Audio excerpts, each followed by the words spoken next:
Hello, my beautiful souls. Welcome sa ating tarot reading session. So, keep in mind, it's a general reading. It may resonate or it may not. Kunin nyo na lang po kung para sa inyo and leave the rest. Maaaring mag-shift ang energies or magkabaliktad ang sitwasyon, kaya kayo na pong bahala kung saan kayo nakalugar sa reading natin. Okay? Wow, waiting for you.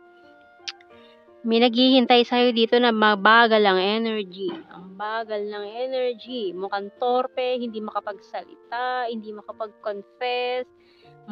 Matagal na tong tinatago. Ang hirap kasi pag matagal na tinago, baka biglang sumabog yan. Ayan. We have your teddy bear. So, since childhood pa lang kilala mo na to. Camera. So, marami siyang tinago na pictures mo since childhood.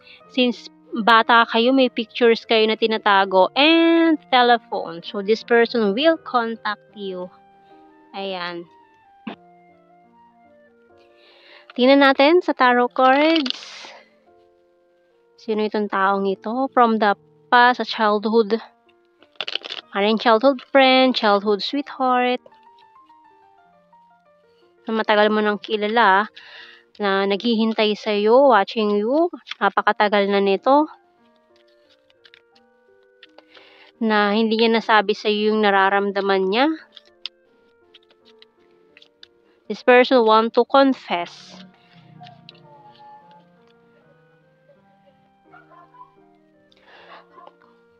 Ten of Wands, Two of Pentacles, Ace of Pentacles, Page of Swords, Nine of Swords, Eight of Pentacles, Ten of Swords, 10-10, and the Six of Cups. Sun card bottom. Okay, so completion ng cycle. Wow. So for some of you, it's a twin flame connection. And this person is really missing you. Ngayon, may mga times na hindi siya makatulog, kaiisip sa'yo. Kung ano ba, paano bang gagawin niya, kung paano kanya hahanapin, paano kanya makakausap. This person is looking for you, searching for you.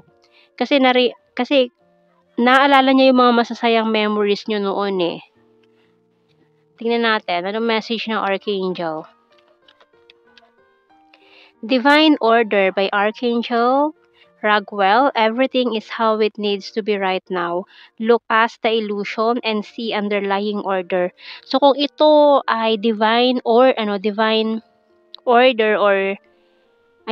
order nga na or mangyayari talaga. So kung kayo ay nakatadhana na magkita muli, wala makakadlang doon kahit harangan pa siya ng sibat, wala makakaharang nun. Kasi natapos na yung mga completion in mga cycles na pinagdaanan yung dalawa eh. So ngayon, ito na yung right time para magtagpo ulit kayong dalawa. So, tingnan natin the Hidden Truth Oracle cards. I want you. I know I was a distraction from your pain. I'm becoming a better person. I'm so attracted to you. Ayun look. I look for you everywhere. So, hinahanap ka talaga ng taong to. I wonder if you're happy without me. I want to tell you how I feel. So, hinahanap ka niya kasi gusto niya talagang sabihin sa itong nararamdaman niya. Hindi niya ito nasabi noon eh. Tinago lang niya. Pero ngayon, ready na siyang sabihin to. Ready niya nang aminin sa'yo lahat.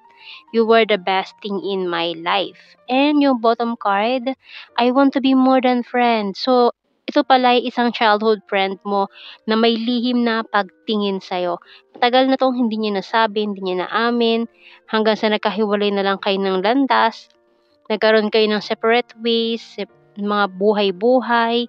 Ayan, tingnan pa natin. Sa tarot messages, oracle cards. And ngayon magtatagpo ulit kayong dalawa.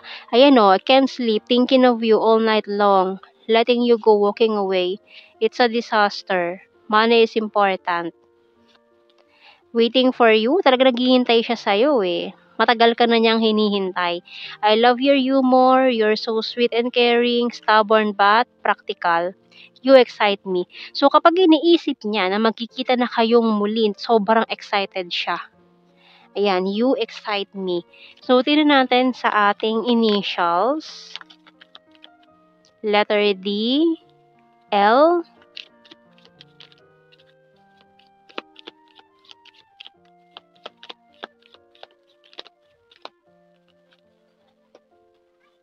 B,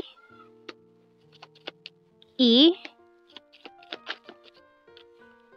M, N, wow, M, N, O, P. Kakasunod Bottom card natin, letter C. Ayan. Tingnan natin sa ating blue card.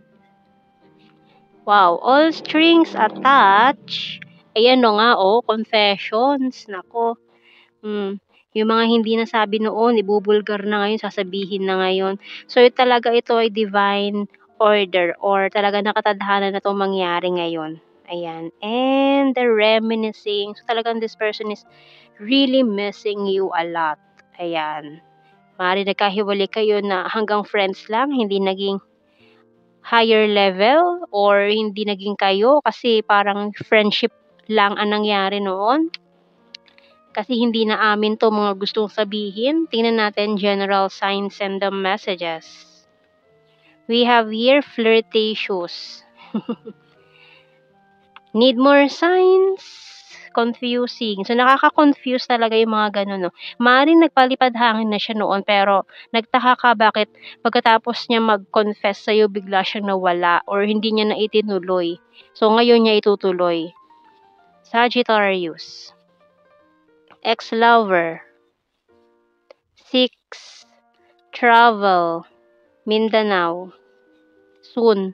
Ayan, very soon, this person will call you para ituloy itong mga na tawag dito, nabulyaso or hindi natuloy na mga pangyayari noon.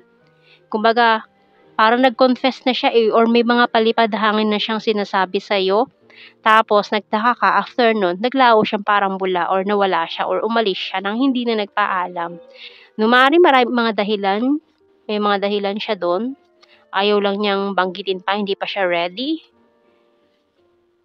South PH, green-minded, high expectations, April, soulmate, June, 9, Visayas, talented. Coins is earth sign, Taurus, Virgo, Capricorn, cold city. So siguro kasi pinag-isipan niya pa to ng mahabang panahon or pinag-isipan pa muna niya kung tama ba yung desisyon niya, tama ba yung ginawa niya. Pero after na umiwas siya sa'yo, hindi naman siya makakatulog, na-miss ka naman niya. Kaya very soon, this person will communicate. Tatawagan ka na niya para kausapin and ipaalam sa'yo talaga na totoo yung sinabi niya, hindi yung joke. Capricorn, beautiful, party animal, and summer. Last card natin, lake. Ayan ang ating reading, my beautiful souls. Thank you for watching. Take care and God bless. See you in our next reading, guys. Bye-bye.